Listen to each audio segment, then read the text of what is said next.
Thibault, dis-nous tout, quel point on fait débat? Alors, deux grands sujets ont animé les discussions lors du dernier conseil municipal de Bitche. Il y avait tout d'abord le budget. Le conseil a validé les bilans des comptes administratifs de l'exercice 2024. Toute l'opposition a voté contre la majorité des comptes de gestion et administratifs. Le principal, si on commence par lui, celui de la citadelle, du golf et du lotissement. Et il n'y a pas eu de vote contre celui de la VVF ou pour la forêt. Alors on est un peu à flux tendu dans les finances. Le budget principal ressort dans le rouge sur le compte de gestion du comptable avec plus de 51 000 € de déficit. Mais dans le compte administratif de la ville, les restes à réaliser sont ajoutés et là on ressort légèrement dans le vert à plus de 13 000 €. On est à 9 320 055,57 € de dépenses et 9 333 474,17 € de recettes. Pour le budget du golf, c'est un peu plus compliqué. Le déficit est toujours là. Dans les deux comptes, on ressort dans le rouge avec 367 353,37 €. La ville a dû transférer une partie de son budget principal pour que le golf puisse finir à l'équilibre. On parle là de plus de 300 000 €. Et concernant la citadelle, sur le compte administratif, avec les restes à réaliser, on est à 24 996,84 € de déficit. Francis Vogt a expliqué le pourquoi de ces votes contre les comptes annoncés. On en écoute une partie. On a quand même une augmentation considérable des charges au personnel.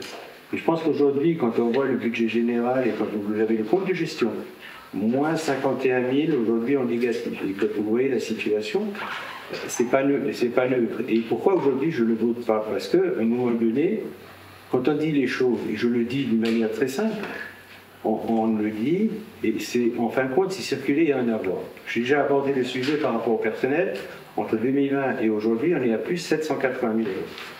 Alors sur la question des charges de personnel, vous avez évoqué une augmentation depuis 2020. J'apporte, outre des éléments qui sont pas de notre ressort, hein, c'est toutes les augmentations de cotisations, celles qui viennent encore cette année de 13% et qui représenteront donc 30 000 € en 2025, rien qu'au titre de la CNRACL et qui concernent que les fonctionnaires, pas les contractuels. Et donc la collectivité a aussi un bon nombre d'agents contractuels, donc on peut presque s'en féliciter ou s'en réjouir tout au moins. On a créé un service en régie, c'est le service d'entretien, donc du ménage, puisqu'on a repris nous, en interne, ce qui était préalablement externalisé, donc c'est l'équivalent de 4 ETP en plus, enfin pour 3,5 en plus, et puis vous avez aussi deux postes qui sont juste à ma droite. On répond aussi à des demandes pour que le service public puisse être assuré au mieux, donc oui, en termes de charge de personnel, sur le poste sur le 012, tout s'explique, les augmentations peuvent s'expliquer. Ce ne sont pas des éléments qui sont inconsidérés. Mais je crois que cette augmentation des charges du personnel, elle arrive sur toutes les collectivités. Et les deux postes évoqués par le maire, il s'agit du directeur général des services et du directeur technique. Et le résultat, l'exercice 2024 étant terminé, je suppose qu'il y a eu le fameux DOB pour 2025. Oui, après les résultats de l'exercice 2024, c'était l'heure du débat d'orientation budgétaire, le fameux DOB pour 2025.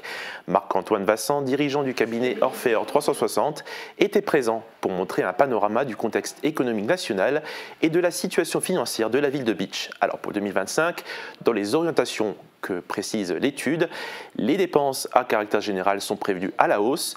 Les dépenses de personnel à la hausse en 2024 vont baisser de 40 000 € pour 2025 et les autres charges courantes diminuent fortement car notamment la ville ne versera pas de subvention d'équilibre pour le golf. Et justement, concernant le golf, un emprunt de 267 000 € est prévu pour financer les dépenses d'investissement. Il a eu en tout 6 abstentions pour le DOB. Tout autre point, l'écolotissement a aussi fait parler de lui. Oui, après le budget, un autre point a aussi suscité des réactions, c'est l'écolotissement. Avant le début du conseil, une présentation du projet de la société BOA a été montrée aux élus présents. Il faut rappeler que l'écolotissement n'a pas eu beaucoup de succès depuis sa création, que 2 habitations ont été construites depuis 2015. Depuis, les règles de construction ont été allégées, mais cela n'a pas pris. Du coup, BOA a proposé un projet à la ville pour ce lotissement. On va avoir un premier plan, je ne sais pas si on peut remettre la photo du plan où on voit précisément les habitations. Voilà. Il s'agira de construire sur 82 arts plusieurs habitations individuelles qu'on voit en bas à gauche, un pôle service avec 4 locaux que vous voyez en haut à droite pour notamment de la santé et une dizaine de logements seniors en haut à droite avec une salle commune. Et sur le prochain plan, vous avez une vue 3D de l'espace. Alors les maisons individuelles sont des T4, les résidences seniors des T3 ou des T2 et les locaux du pôle service font environ 150 mètres carrés chacun.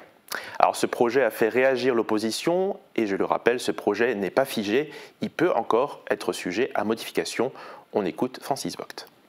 Pourquoi aujourd'hui, si vous aviez cette idée, et que je ne critique pas, pourquoi on n'a fait pas un appel à candidat? Parce que c'est lui qui est venu vers moi. Non mais attendez, c'est pas de raison.